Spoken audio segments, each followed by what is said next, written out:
मन जी सरक जाता, बलम जी सरक जाता, कमरियों से इस टोन वाली साड़ी, बलम सरक जाता कमर से इस टोन वाली।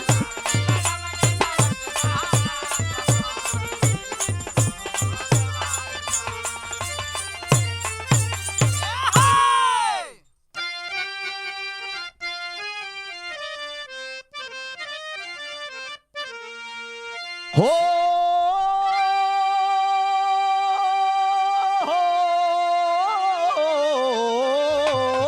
राम।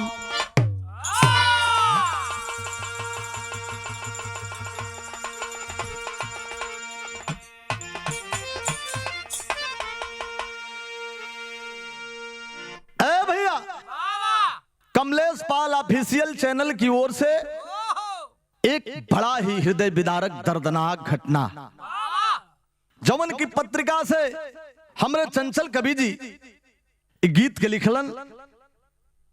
बतावल जाला कि हर व्यक्ति सपना सजावेला, चाहे छोटा हो चाहे बड़ा हो। हर परिंदा ऊंची उड़ान भरना चाहता है, लेकिन मैं पंच सभे हर लोगन का सपना सजत नहीं।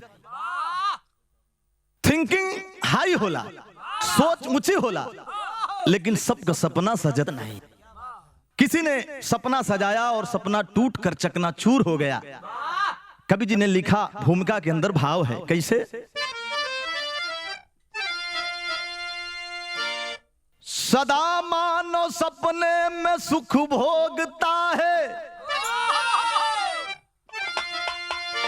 सजता किसी का है या टूट जाता, स्वप्न का लेख आलेख होता नहीं, किसके किस्मत में क्या वो लिखे हैं विधाता। सजता स्वप्न गर उदय भाग्य होता, अरे मंजिल अब महफिल को मानव है पाता। वेद चंचल कभी टूटा सपना तुम्हारा, काश दिल में तू अपने स्वप्न ना सजाता।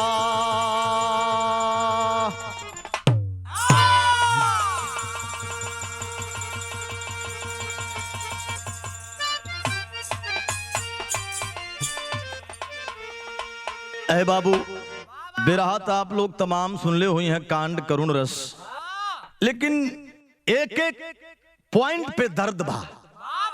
एक एक कांड नहीं, अगर महाकांड कहा जाए, एक एक लाइन में दर्द बा। कवि जी ने लिखा है, एक लाइन कव्वाली के टुकड़ा लगल विनोद भैया।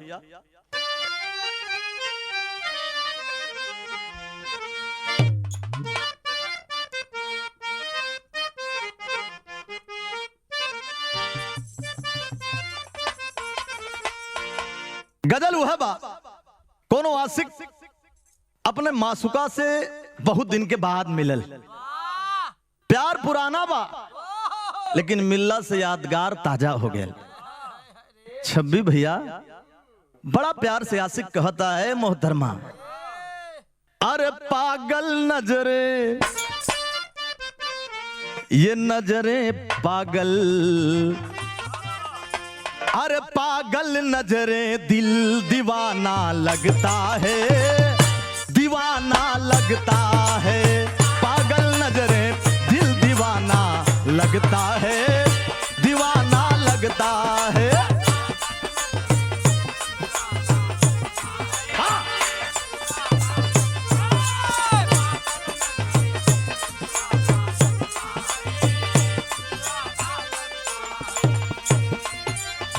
पागल नजरे दिल दीवाना लगता है,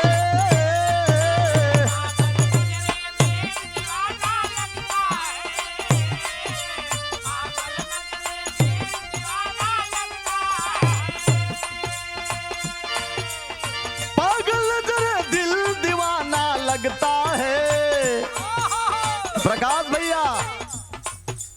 तेरा मेरा मेरा तेरा, अरे तेरा मेरा प्यार पुराना लगता है, पुराना लगता है।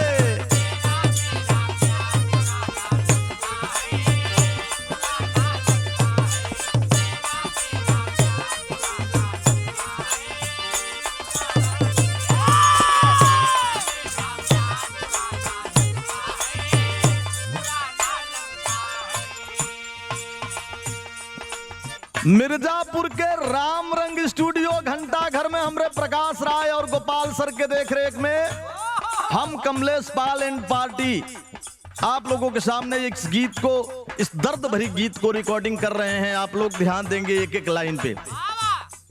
भाव कितना बढ़िया लगल। बारे वल्ला बारे खुदा बारे परवरदिगार। क्या कहना है कवि जी को?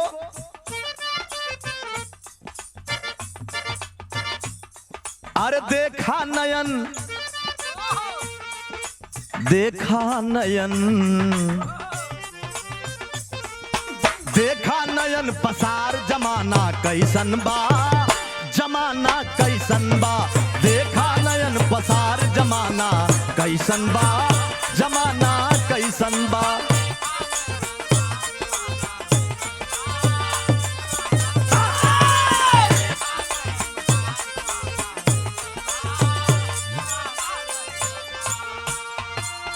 देखा नयन पसार जमाना कैसन बा,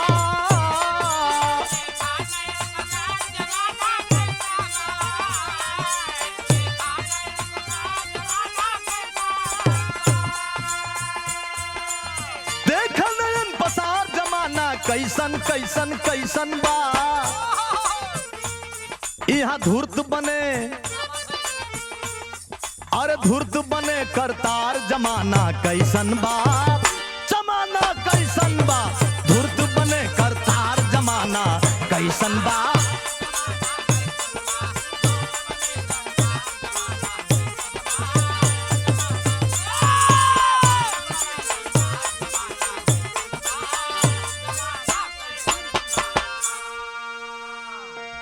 यहाँ उस खुदा को भी धूर्त बताया कवि जी ने।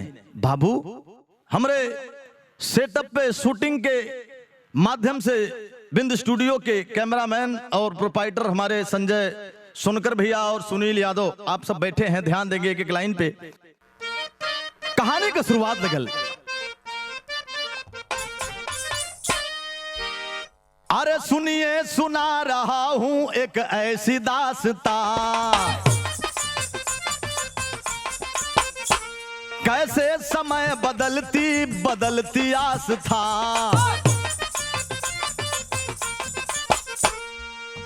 प्रांत एमपी में सुने उज्जैन की कहानी है, महाकाल नगरी से मिलती निशानी है।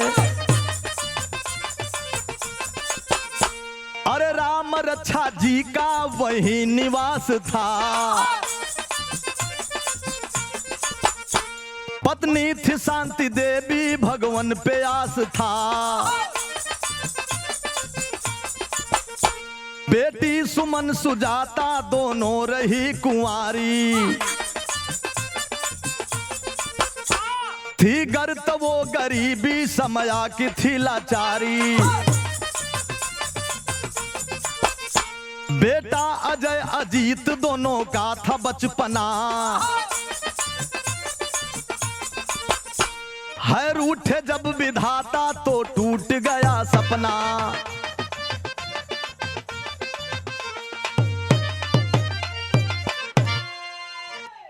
पत्रिका के माध्यम से कहानी कवि जी लिखे बताएं कि मध्य प्रदेश में उज्जैन नगरी, महाकाल नगरी, एक गांव से, शिवपुर गांव से कहानी मिला।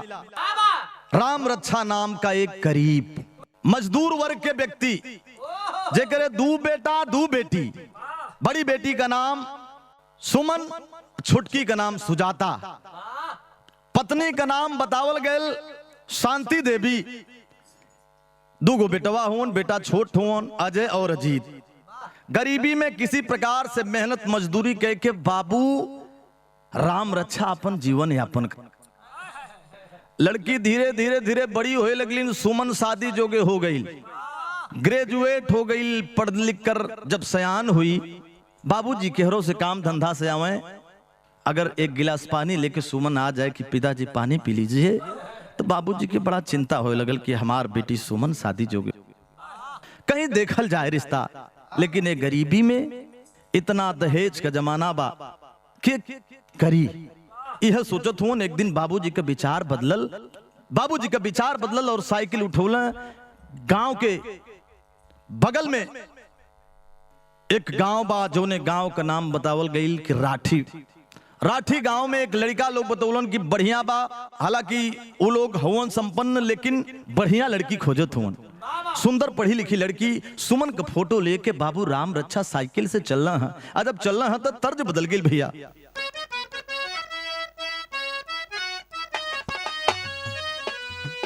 वह तरज बा, कोनो सहेली आपस में बतियावत हैं।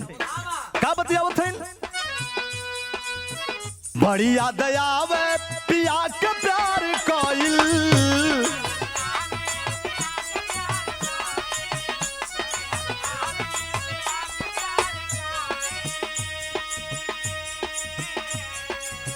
रतिया तो रतिया पहाड़ दिन भइल,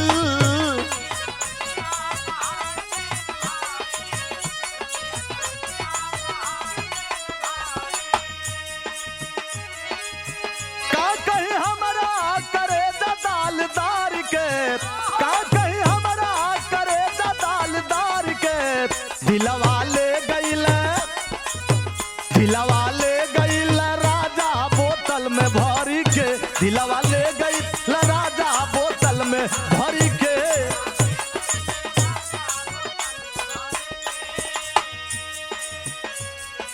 लेकिन बिटिया पढ़ लिख के सयान हो गई। बाबूजी सोचत हुआ का, पढ़ लिख के भइली सयान दोनों बिटिया,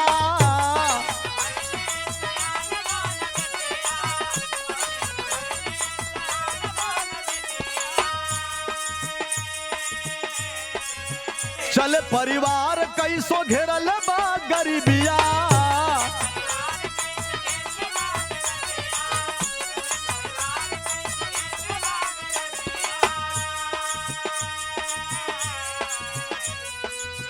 चिंता सतावे शादी के बाबू माई के, चिंता सतावे शादी के बाबू माई के, दुल्हा खोजे ले बाबू साइकिल से जाई के, दुल्हा खोजे ले बाबू साइकिल से जाई के।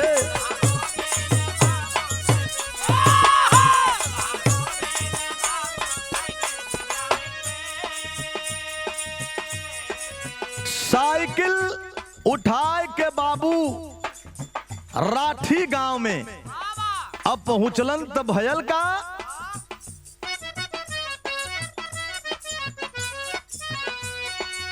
राठी गौवा में ताय भैली सदिया,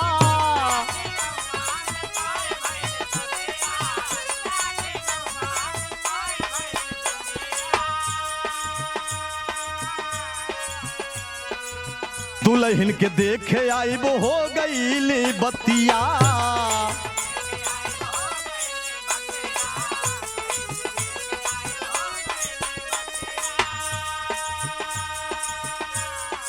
राठी गांव में गईला बाबू राम रक्षा फोटो निकाल के दिखाई दिलन कि भैया हमार बिटिया, हम बड़ा गरीब है, हमार बिटिया सुमन नाम बा, बीए पास कैले बा। यह फोटो बा भैया। जब फोटो देखलन वर पक्ष वाले लड़की पसंद कैले, कहले भैया राम रक्षा इतना घबरा मत, हम लोग भी यही धरती पर है, पैसा कौड़ी ना चाहिए, दहेज ना चाहिए, लेकिन तोहार लड़की हमके पसंद बा, पढ़ाई लिखाई पसंद बा, आवल जाई लड़की छे के। लेकिन होनी कटारी, लेकिन होनी कटारी विधाता भी नयाई के, दुल्हा खोजे ले बाबू साइकिल से जाई के।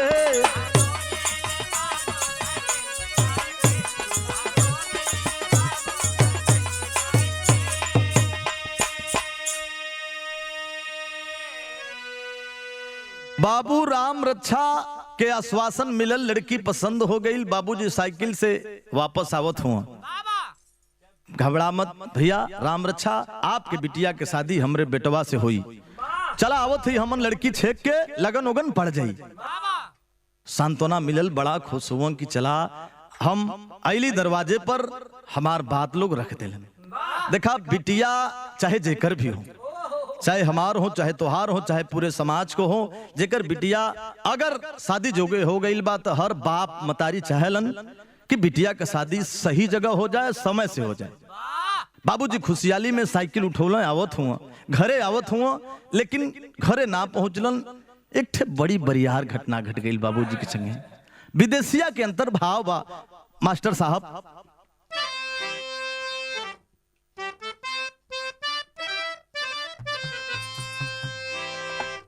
तय कई के शादी बाबू अरे लौटे भावनावा हो, मनवा में खुशी आया पर मूर बाबूजी, लेकिन करुणा करुणा करुणा सागर रूठी गई हो।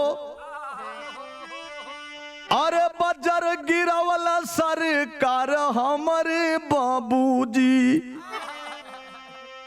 ट्रक धक्का मारी देहलस राम रक्षा के बाजरिया में।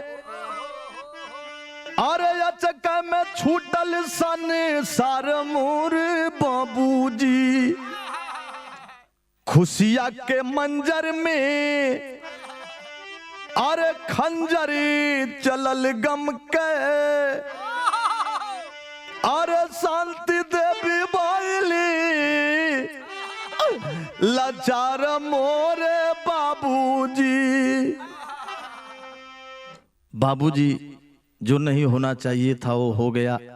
साइकिल से घरे आवत हुवन की चलत ही धर्म पत्नी की बताई, बिटिया से बताई कि शादी पसंद हो गई बा, लेकिन घर के गांव के पास ही मार्केट में पहुंचल हुवन।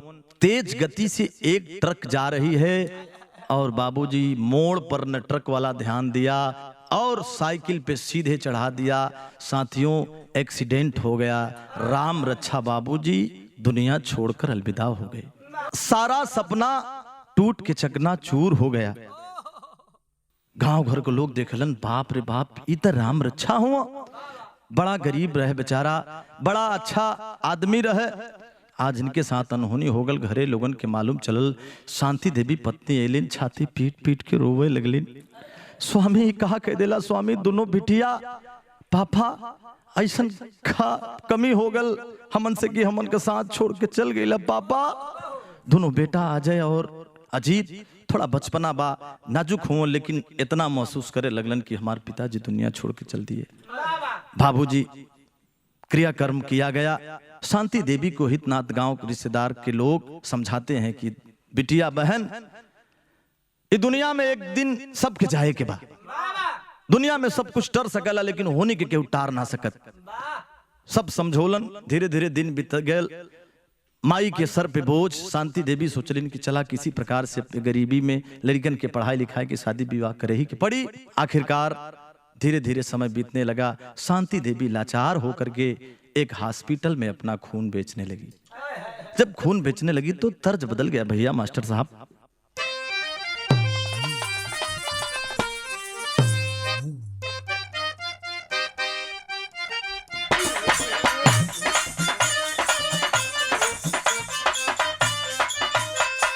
वह तरजबा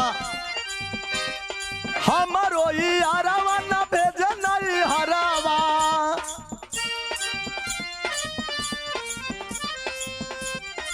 हमारो यारावा न भेजे नहीं हरावा। छछन तू होई है परान, जान हमार रोवत होई है। अरे जान हमार रोवत होई है, सोची करके सझवा बिहान, जान हमार रोवत होई है।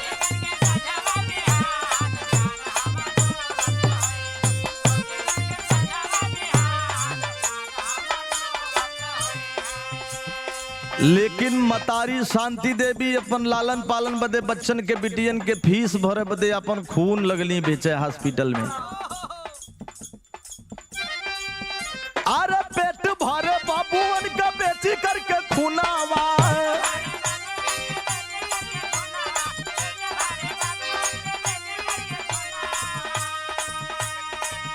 अरे पेट भरे बाबूवन का बेची करके खूनावा, शांति देवी होई के लाचार दीनावा बितावे कसहू, अरे दीनावा बितावे कसहू, दुखावा का टूटल बा पहाड़ दीनावा बितावे कसहू, दुखावा का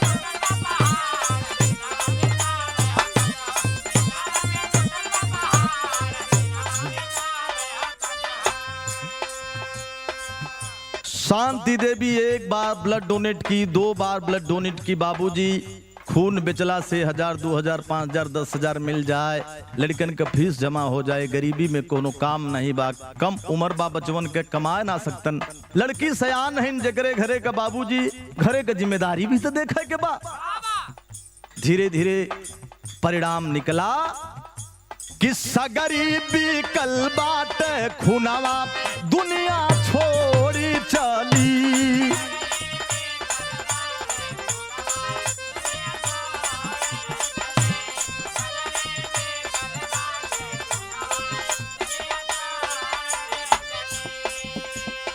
अपने बाबूवन से शांति मुहवा मोड़ी चली,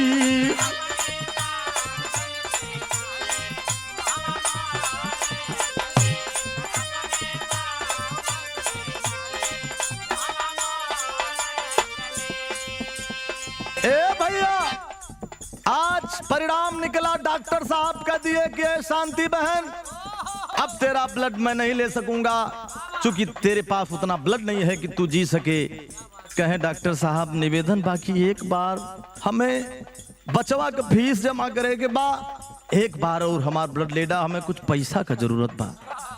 मना करने के बाद भी अपना ब्लड निकलवाती है। साथियों ब्लड तो निकल गया, पैसे तो मिल गए, लेकिन घर पहुंचते पहुंचते शांति देवी अपने प्राण को त्याग देती है, जमीन पे लड़खड़ा के गिर जाती है। और जब गिर जाती है साथियों तो गांव घर के लोग देखलन कि अरे बाप रे बाप अभी कुछ दिन भयल इनकर पति देव राम रक्षा दुनिया छोड़ के चल गईलन, आज शांति देवी छोड़ के चल गईलन।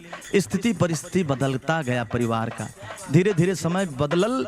घरवा का जो नजैवा रहल 7-8 साल का कैलस का घरवा के छोड़ चला जाए लानावा,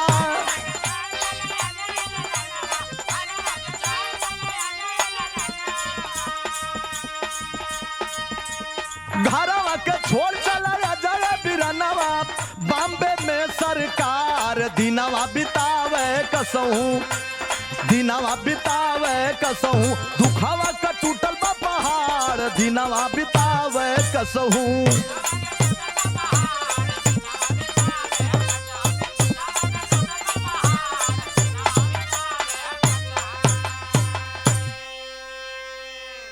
मतारी के मरले अभी 1 महीना ना भैल भैया बाबू लोग। अजयवा जो 8 साल का हो कुछ समझदार हो गए, गरीब बाप रे बाबूजी दुनिया छोड़ के गईलन, माई भी दुनिया छोड़ के चल गईलन। बहन शादी जोगे बा केहू से बतौलस ना, रात के कटनी स्टेशन पर आकर के ट्रेन विदाउट टिकट पकड़ता है और बॉम्बे चला गया। सबेर भयल लोग खोजे लगल, बहन सुमन खोजे लगल, सुजाता खोजे लगल, छुटका अजीत खोजे लगल कि आखिर भैया कहाँ चल गए। लोगन के महसूस भयल कि पता नहीं कहाँ चल गए। लोग इधर आंख से आंसू गिर रहा है, लेकिन घरे में अनहोनी का समय चल रहा है। बाबूजी रोवत हुआ सब लोग, और जब रोवत हुआ तो तर्ज बदल गई भैया।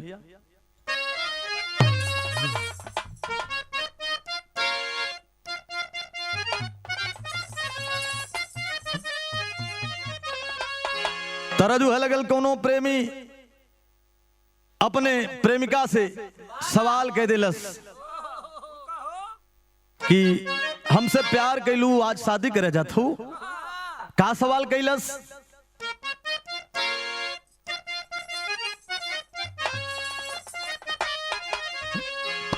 अरे जहर जिंदगी, अरे जहर जिंदगी में घोरबू की तबाह करबू।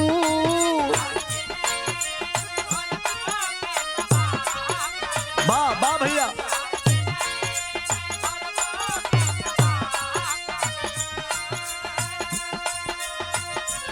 जहर जिंदगी में घोरबू तबाह करबू। हमार मुंगल मुहवा देखबू जे बियाह करबू। हमार मुंगल मुहवा देखबू जे बियाह करबू।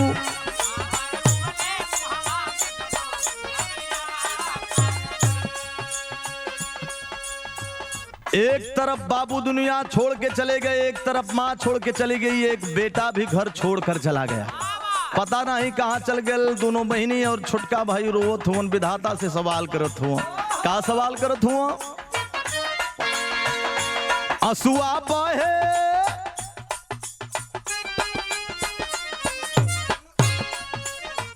हो, असुआ बहे सावन भादो वाली धार हो गईल।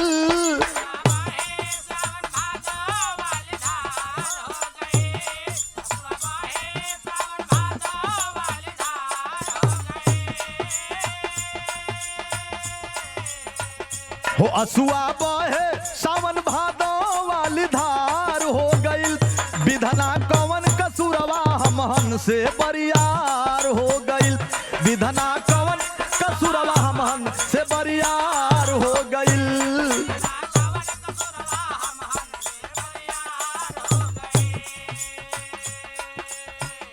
ए भैया कुछ दिन बीतल बा। बड़की बहनिया सुमन के दिमाग में उल्टा सीधा चले लगे। देखा यही के कहल जाला होनी अनहोनी। बहन सुमन सोचलस कि हमरे शादी बदे हमार बाबूजी गईलन, दुनिया छोड़ के चल गईलन। माई भी विपत कमारल हो गईलिन, चल गईलिन। भाई एक ठे रहल, पता नहीं घर छोड़ के कहाँ चल गए। सुमन कैलस का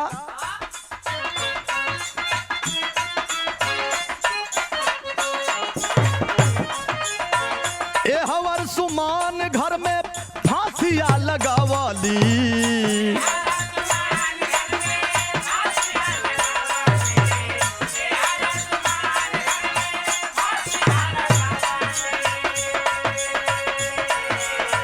आज त सुजाता के टूवर बनावाली।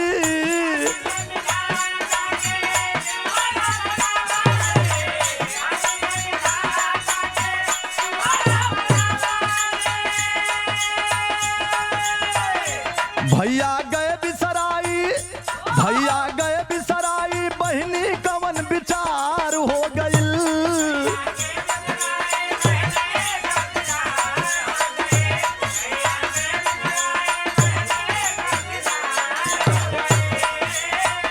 तो भैया गए बिसराई, बहनी कवन विचार हो गईल। विधना कवन कसुरवा हमहन से बरियार हो गईल। तो विधना कवन कसुरवा हमहन से बरी।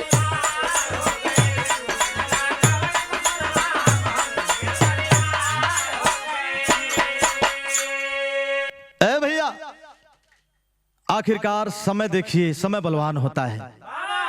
बिटिया सुमन जिसकी शादी होनी थी, रात में एकाएक विचार बनता है, नींद नहीं लग रहा है। नींद ना आवत बा। सोचलस कि हमरे शादी के वजह से हमार बाबूजी दुनिया छोड़ के चल गईलन, हमार माई दुनिया छोड़ के चल गईलिन, हमार भाई पता नहीं कहाँ चल गए। रात में बाबूजी पंखे में अपने दुपट्टे से फंदा लगा करके फांसी लगा लेती है। फांसी लगाकर जान दे देती है। सवेर भइल, दरवाजा बंद बा। आवाज दिलन बहन सुजाता, भैया अजीत, बहन दरवाजा खोलो, बहन दरवाजा खोलो, सवेर हो गया, सुबह हो गया। हे बाबू एक बार दो बार आवाज दिले पर दरवाजा ना खुलल। तेज से धक्का देले, दरवाजा टूट गयल। जब दरवाजा टूट गयल बाबूजी, पंखे में लटकी हुई लाश को देखकर लोग अवाक हो जाते हैं। दुपट्टे के बल पे फंदा लगाकर बहन सुमन फांसी लगाकर अपनी जान दे दी थी। गांव घर के लोग जुटलन, हल्ला हो गए, गरी बाप रे बाप, राम रक्षा कब बड़की बिटिया सुमन फांसी लगा लेलस। लोग समझौलन बुझौलन, यहां तक कि पुलिस प्रशासन को भी खबर नहीं दिए, लाश का अंतिम संस्कार कर दिए। देखा, यह विपत्ति है, विपत्ति पर विपत्ति पड़ता जा रहा है। एक एक लोग धराशायी हो गए, टूटते गए, धीरे धीरे साल भर बीत गए, मेहनत मजदूरी करे। अजीत जोन छुटका हो थोड़ा समझदार हो गया बा, बड़ा हो गया बा। बहन सुजाता परिवार हिताई नताई रिश्तेदारी सब मैनेज करत रहल, लेकिन एक गरीबी में सुजाता कभी शादी करे के बा। 1 साल बीत गए, 2 साल बीत गए। बगल के गांव में एक जमींदार जिनका नाम बताया गया जित्तू, जिनकी चर्चा है, उनका एक लड़का, एक लौता लड़का है। पता लगल कि एक बड़ा गरीब परिवार बा। सामाजिक आदमी होने के नातकारे खुद आकर के सुजाता की शादी का प्रस्ताव रख दिए। भाई सुजीत से कहलें कि बेटा, तुहार बहन बड़ा शिक्षित, बड़ा संस्कारित बा, तू गरीब हुआ, हम जानत है कि तोरे पास इतना रुपया पैसा नहीं हो, लेकिन तोरे बहन के शादी बिना दहेज का करब। हम खाली 4 लोगन के खाए पिए के व्यवस्था कह दिया, हम आई 4 व्हीलर गाड़ी से और तोहरे बहन सुजाता की विदाई कह के ले जाई। दिल से रिश्ता करेंगे ऐसा कह के चला गया वो जित्तू नाम का जमींदार आदमी। मैं उनको बहुत बहुत धन्यवाद देना चाहता हूं कि ऐसे ही लोगों को समाज में जरूरत है। आखिरकार बाबू शादी पड़ गए, भले शादी में दहेज न दियाई, लेकिन ओकरे बावजूद पूरा परिवार के याद आवला, कोनो मौका मतलब आवला तो लोग अपने माई के, अपने बाबू के, अपने भाई के, अपने बहन के जे दुनिया में ना हो के लोग याद करें। दोनों भाई बहन रोवत हुआ, भैया मास्टर साहब कैसे?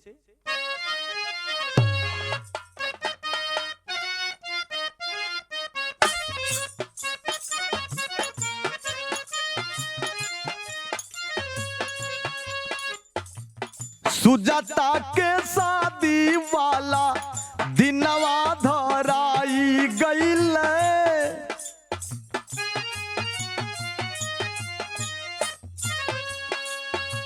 सुजाता के शादी वाला दिनवा धराई गईल, मनवा में खुशी आया पार हो।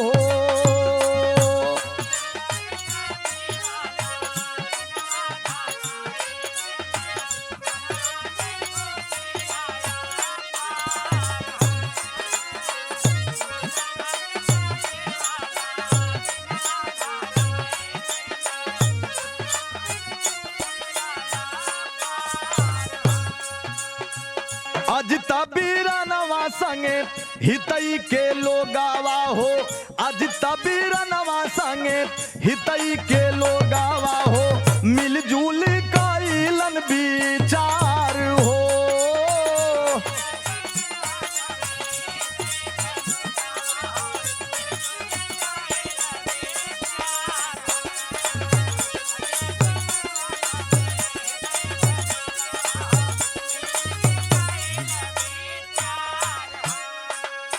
ए बाबू, हिताई नताई रिश्तेदारी अजीत के साथ लग के शादी का डेट पड़ गए, न्योता हकारी का काम चालू हो गए, लेकिन दिमाग पे यह सोच रहे कि हमार बहन, हमार भैया, बाबू माई तो दुनिया छोड़ के चल गई, बहन तो चल गई, लेकिन एगो हमार भैया बा जो की होशियार हो गए रहल। आज हमार भैया रहतन तो हमन के दुख में बड़ा साथ देतन। रोवत हुआ, कैसे रोवत हुआ भैया? सोच के विपत्तिया से फट जाले छातिया, भैला बिरानवा नहीं हमारो संगतिया,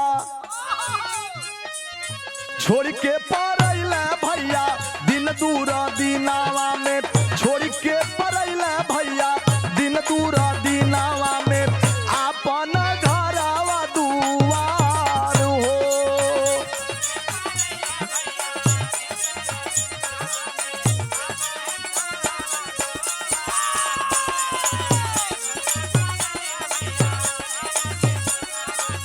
आपन घरवा दुआर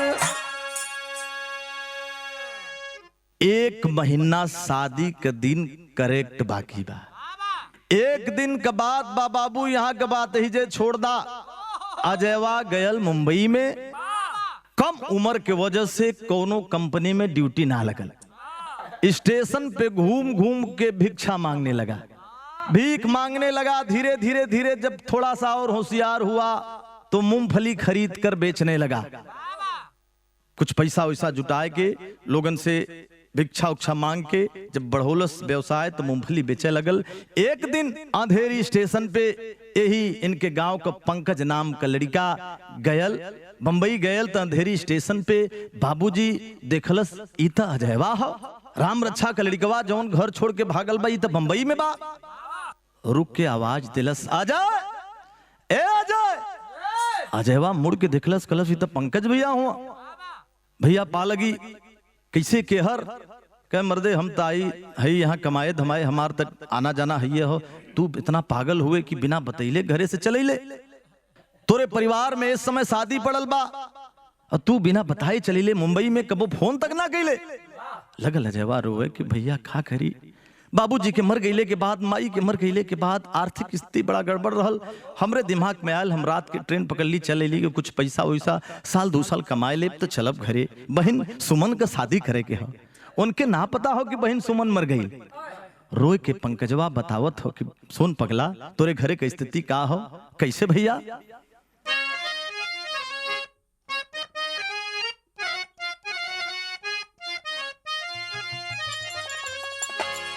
अरे तू सुन ला विपत भैया,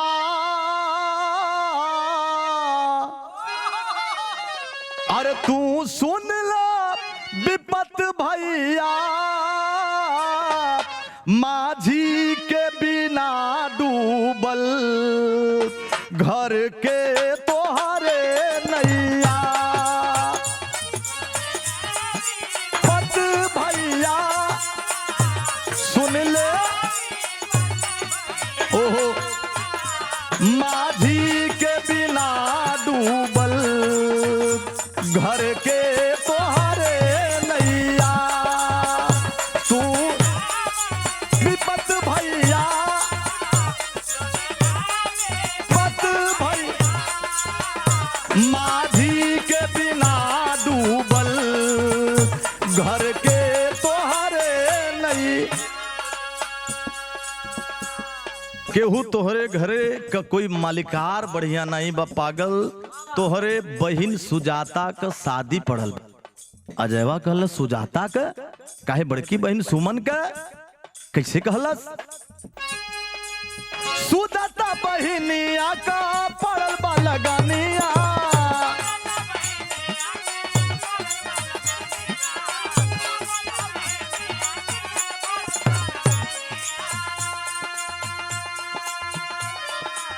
जानवा गवाई दिहली बड़की बहिनिया।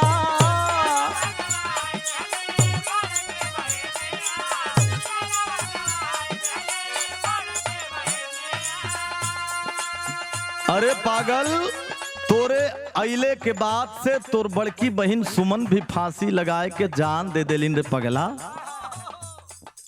आंख से छल छल छल छल आंसू गिरे लगल। अजयवा के अजयवा रोता कहता का, घेरले बा कुमती भैया, घेरले बा कुमत भैया, माझी के बिना डूबल घर के तोहरे नैया।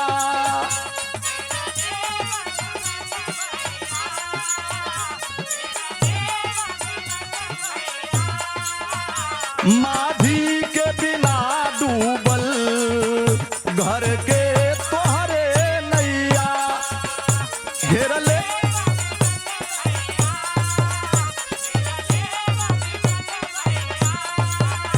माझी के बिना डूबल घर के तोहरे नैया।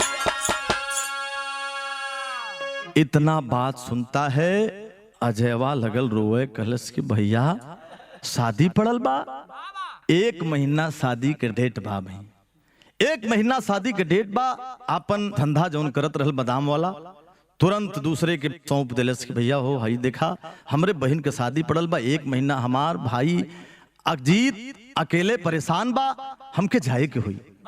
साथियों आंख से छल छल छल छल आंसू गिरने लगता है। टेरी के अंदर भाव बा,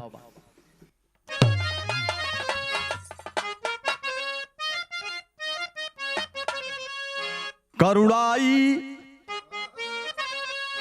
करुणाई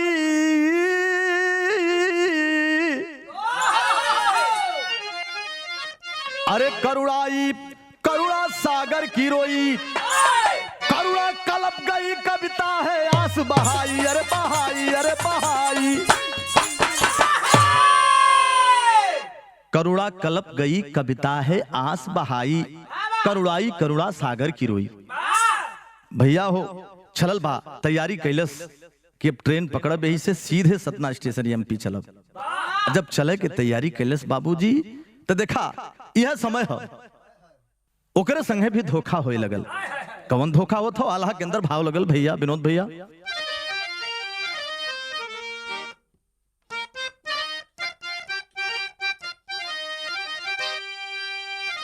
हाय राम जर लेके जा रहा भागे, अरे जर लेके जा रहा भागे वान दुनिया में बाबू,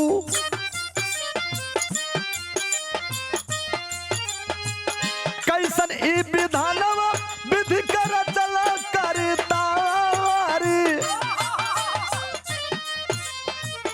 सुन के विपत्ति आ जाए कैले बा तैयारिया पंचो,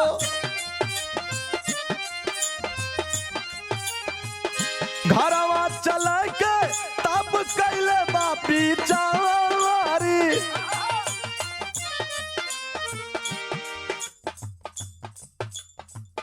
सुन के विपत्ति आ जाए कैले बापया नवा भैया,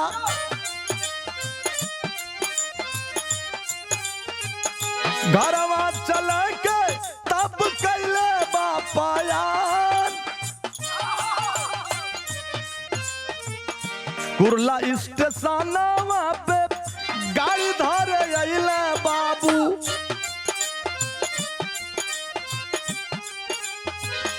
घटना घटल बा उनके साथे बरियारी।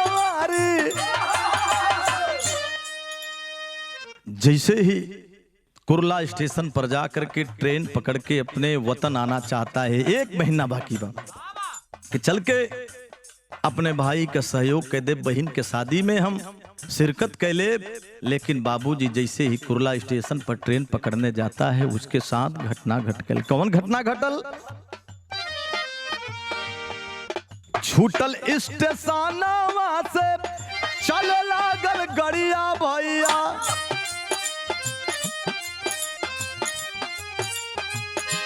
दौड़ के आ जाए धरन चाहे उस बोरी, जैसे ही दौड़ के ट्रेन पकड़ना चाहता है तो हुआ क्या, छूट गई ले हंडिल गिरल निचवा बिरनवा भैया,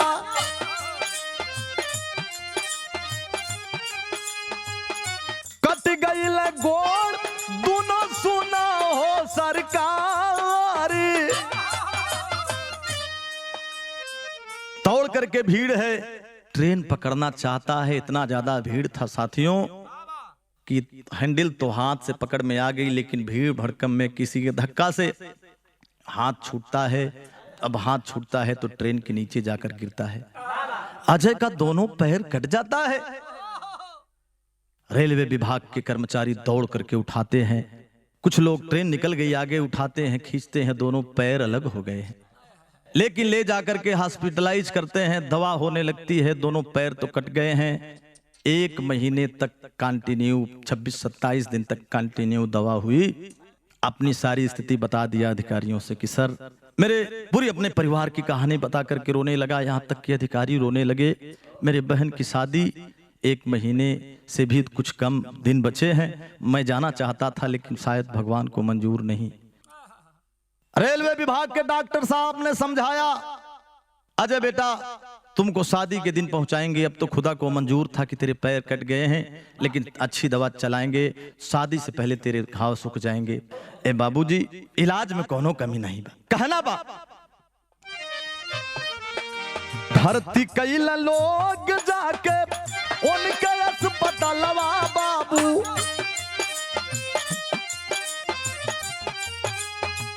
शुरू हो गई तब उनकर उपचारी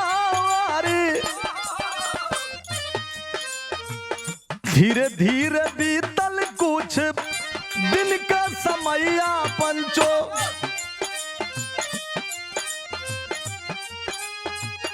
घरवा जाए के तब कैले बाबी चारी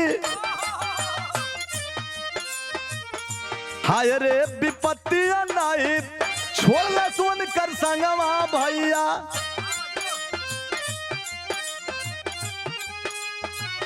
गजब के बाजारवा गिरवलन सरकारी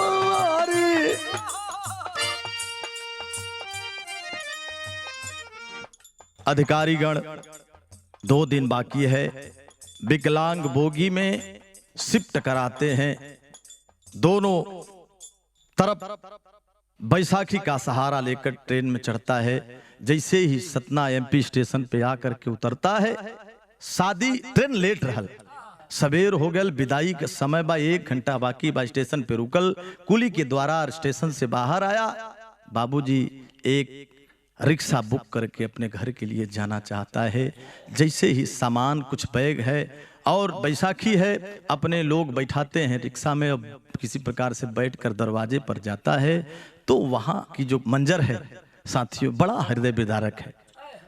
शादी खुशी खुशी हो गई, बहन का शादी हो गई। रिश्तेदार बतौले रहलन कि हम लोग 4-5 लोग आई, वैसे ही लोग गईलन। शादी हो गई, विदाई हो गई, गाड़ी में लड़की बैठ गई, बहन सुजाता। सवेर का टाइम बा, हाथ जोड़ के अजीत खलस की मलिकार साहब आप हमारे गार्जियन हैं, चाय बनवावत थी। चाय पी के तो लोग निकला। साथियों जैसे ही चाय की बात कहता है, रिश्तेदार तो रिश्तेदार होते हैं। जीतू बाबू कहले कि बेटा चाय अब तो पिएंगे, क्योंकि विदाई का मुहूर्त भी अभी समय है, 1 घंटे, चाय पी के निकला जाएगा और तुम हमारे परिवार के सदस्य हो बेटा, तुम्हारे साथ हम हैं। कहें बस रुका, बस चाय बनवावत। जैसे ही चाय बनावो बदे एक घर बा, झोपड़ी बा पुरानी, वही में ईंधन बा, ऊपरी ऊपरी लकड़ी उकड़ी रखल बा। जैसे ही वो अजीत लकड़ी खींचने जाता है चाय बनवाने के लिए, साथियों एक सांप, काला सांप उसी में बैठा हुआ था, उसी में दुबका हुआ था। जैसे ही वो लकड़ी को ऊपरी को खींच कर निकालना चाहता है, हाथ से टच होता है, दबता है, वो काला नाग उस अजीत को डस लेता है। मिनट बिना बीतल बाबू लोग, अजीत के मुंह से गाज निकले लगल, हाय हाय करके जमीन पे गिर जाता है और ऑन स्पॉट दुनिया छोड़ के चले जाते। दुनिया छोड़कर चला गया। हितनाथ रिश्तेदार, गांव जवार के लोग देखलन कि बाप रे इतना बड़ा घटना, अनहोनी, सब समझ गए कि सांप काट लिया। ले आते हैं लोग खींच करके, एक तरफ डोली में बहन बैठल बा, बहन के मुहूर्त निकलत बा विदाई के। ए भैया, एक तरफ बहन सुजाता गाड़ी में बैठल भैया और एक तरफ छोटका बीरन अजीत का लाश रखल बा। लोग जमा हो गए, तर्क वितर्क करने लगे। ये कैसा अपशगुन है? एक तरफ बहन की विदाई हो रही है, एक तरफ भाई दुनिया छोड़ के चला गया। अरे बाप रे बाप, इसकी तो पूरी दुनिया ही उजड़ गई।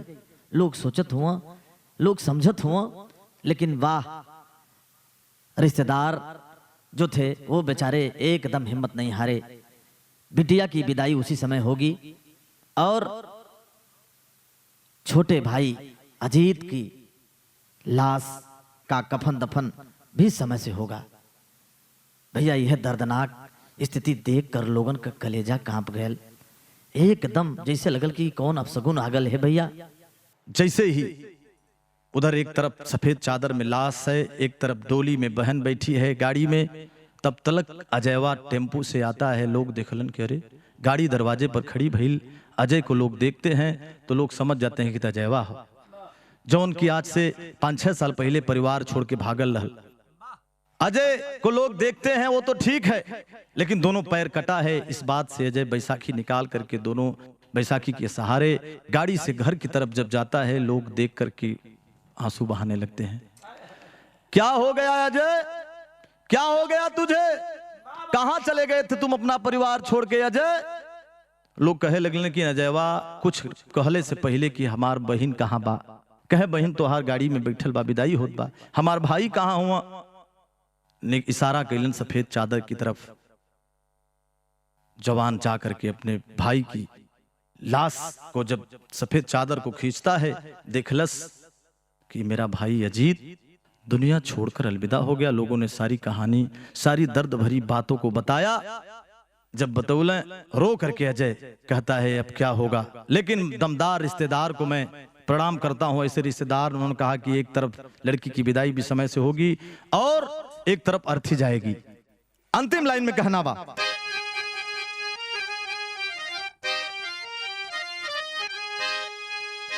होले बहिनी का विदाई बहल रसिया, आये कुंवर रहल सुतावल बिरन के लसिया।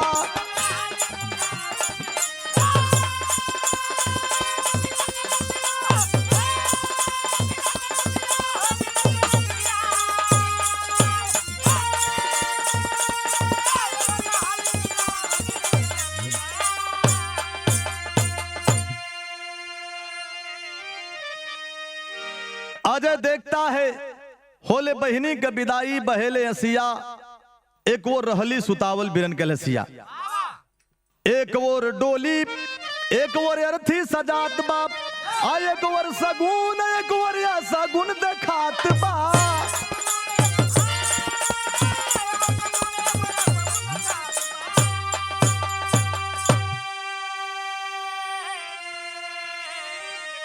हाय रे विधाता कैला सत्यानसिया, तय गौर रहली सुतावल बिरन के लसिया।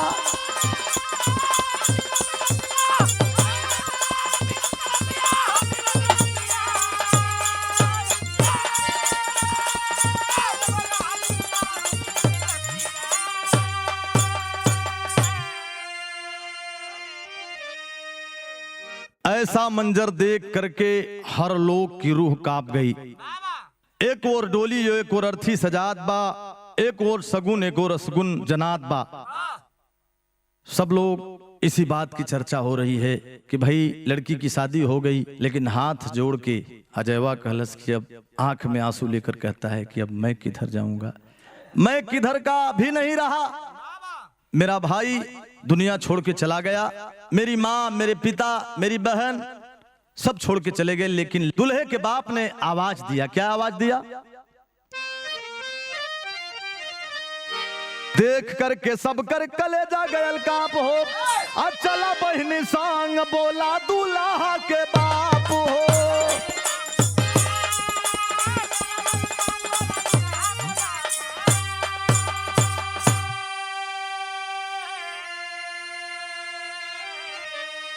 अरे कबल बाजी श्याम अब कल जुग में बसियो, एक और रहली सुतावल बिरन के लसिया।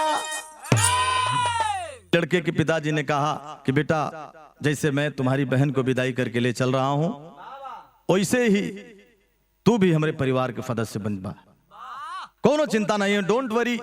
ऐसा कह करके गाड़ी पर बिठा करके लेकर के चल दिए बाबूजी।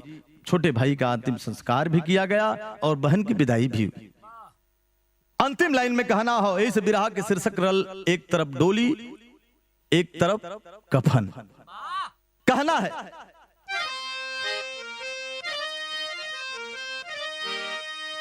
गुरमुहाल हरिवंश विदेशी रमाकांत पौल अंश, फुल्लर यो श्री राम के गोद में पले वेद वंश, करुणाई करुणा सागर की रोई, गाँव कमलेश पाल कवि चंचल की कविताई, करुणा सागर की रोई।